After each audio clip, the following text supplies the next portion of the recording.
الحمد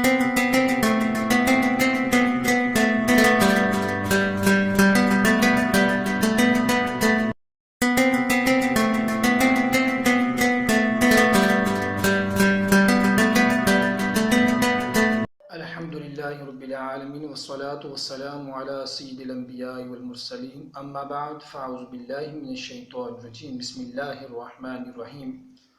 مرحبا رمضان مبارک۔ اس ماہ مبارک میں سرمایہ پرستی کا حیوانی رجحان ہمارے روز و نماز کی خدا پرستی پر پانی پھیر دیتا ہے اور ہم روح کے بغیر عبادات کی رسم ادائی کی مشقت جھیل رہے ہوتے ہیں۔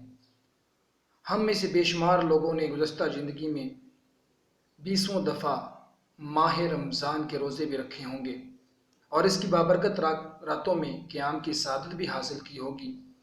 یقیناً وہ مسلم خواتین اور حضرات نہایت خوش قسمت ہے جو اس دفعہ بھی رمضان کے ایمان افروز لمحات سے لطف اندوز ہو رہے ہیں، مگر سوچنے کی اصل بات یہ ہے کہ ہم میں سے کتنے حقیقی خوش بخت قیام و صیام کے اصل اور بنیادی تقاضوں سے عہدہ برہا ہو کر اس خداداد اور تربیتی تعمیری سیشن کے مطلوبہ مقاصد حاصل کر پاتے ہیں۔ واضح رہے کہ خدا تعالیٰ کی علیم و خیبر اور لطیف و حکیمت ذات اپنے دست قدرت کی تخلیق حضرت انسان کو خواہ مخواہ بھوکا پیاسا اور پابند رکھنے کی مشقت میں ڈالنا پسند نہیں کر سکتی، کیونکہ اس بے مثال اور لاشریک حکیم کا کوئی بھی حکم اور امر بے پناہ حکمتوں سے خالی نہیں ہے۔ اس لیے نبی کریم صلی اللہ تعالی علیہ وسلم نے بھی محض بھوک اور پیاس برداشت کرنے کو روزے سے تعبیر کرنے کی نفی فرمائی ہے، جبکہ قرآن حکیم میں تقوی کو روزے کا مقصود حقیقی قرار دیا گیا ہے۔ ایک حدیث نبوی صلی اللہ تعالی وسلم کے مطابق تقوی قلب میں خدا پرستی سے پیدا ہونے والی ایک خاص باطنی کیفیت کا نام ہے، مگر لازم ہے کہ وہ باطنی تاثیر اس قدر قوی اور مؤثر ہو کہ جس کے اثر سے انسان کے ظاہر و باہر میں مثبت تبدیلیاں رونما ہو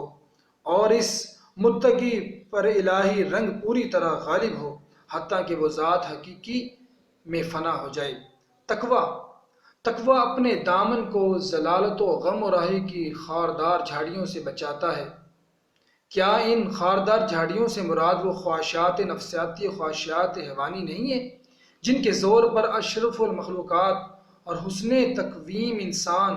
اسفل السافلین کے وزالت میں جا گرتا ہے، اور جہاں گرتے ہی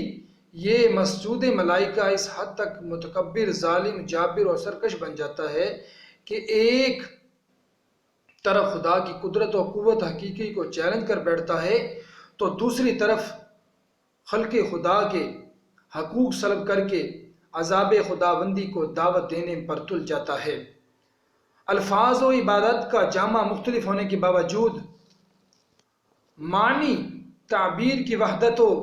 یکسانیت کے ساتھ شیخ المشائخ حضرت عبدالقادر جیلانی تقوی سے عدل مراد لیتے ہیں، اور وہ یہ تشریح بجا طور پر تفسیر قرآن بالقرآن کے حصول پر فرماتے ہیں، کیونکہ قرآن حکیم میں ارشاد حق تعالی ہے کہ عدل کرو کہ تقوی کے قریب تر ہے۔ تقوی کے اصل مفہوم کا تعین کرنے کے بعد ایک دفعہ پھر روزے کے فلسفے مقصود کی طرف لوٹ جائیں۔ سورہ بقرہ میں فرمایا گیا ہے، اے ایمان والو، تم پر روزے فرض کیے گئے ہیں جیسے پہلے لوگوں پر فرض تھے تاکہ تم تقوی اختیار کرو۔ گویا تقوی کی تعریف کے مطابق خواہشات حیوانی سے پرہیز کرتے ہوئے حضرت شیخ جیلانی کے مطابق عدل کو بہر صورت لازم پکڑنا ہوگا۔ عربی کے ایک مقولے کا مفہوم ہے کہ عدل یہ ہے کہ کسی چیز کو اس کے اصل مقام پر رکھنا، اور جب اصل مقام سے کسی چیز کو ہٹا دیا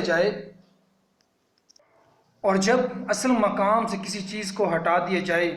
تو پھر یہ تعریف ظلم پر صادق آتی ہے۔ اسلام عملی طور پر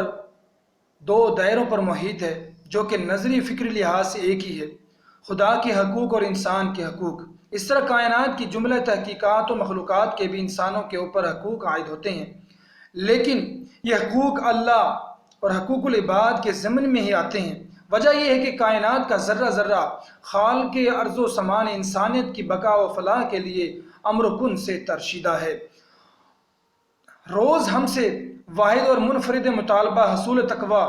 اور بالفاظ دیگر ہمہ جہتی و ہمہ وقاتی قیام کا عدل کرنا ہے، چاہے وہ حقوق انسانی کی باعث ہو یا عبادت خداوندی کے باب میں۔ جہاں بھی عدل پامال ہوگا وہاں ظلم و ستم سے سارا کچھ تباہ حال ہوگا۔ اگر انسانوں کی جان، مال اور آبرو کی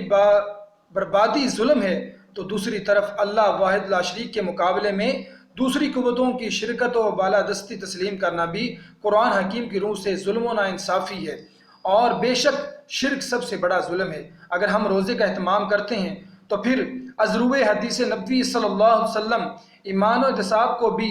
بروئے کار لانا ہوگا، اور روزے کے ذریعے جو تقوی اور خدا خوفی ہمارے قلوب و ذہان میں جا گزر ہو جائے گی، اس کی تاثیر اس قدر مؤثر اور قوی ہو کہ دیگر 11 مہینے ہم عدل کی روشنی کو لازم پکڑیں۔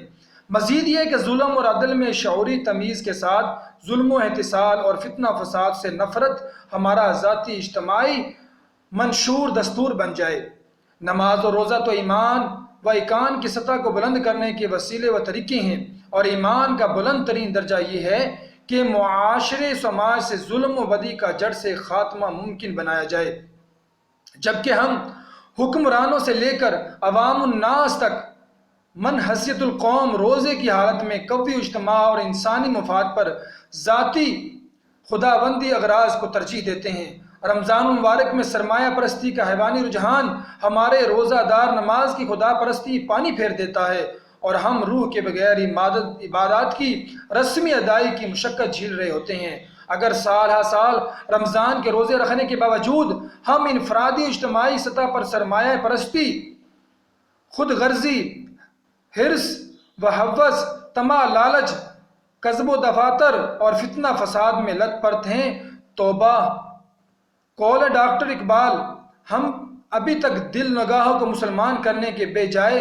محض زبان سے لا حاصل و غیر مطلوب لا الہ کی رٹ لگا رہے ہیں۔ یہی وہ تقوی روح حقیقی سے خالی رسم مسلمانی ہے جس نے ہمارے سماج اور معاشرے کو آج تباہی و بربادی کے دہانے پر لا کھڑا ہے۔ آئیے اس رمضان کو آخری مہلت اور غنیمت سمجھتے ہوئے حصول تقوی کے لیے ایسے کمر بستہ ہو جائیں کہ قیام و صیام کی قوت و تاثیر سے ہمارے سماج اور عرض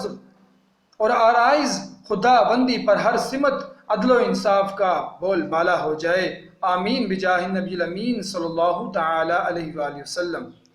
أركان في الدين صوم وصلاة وزكاة حج والشهادة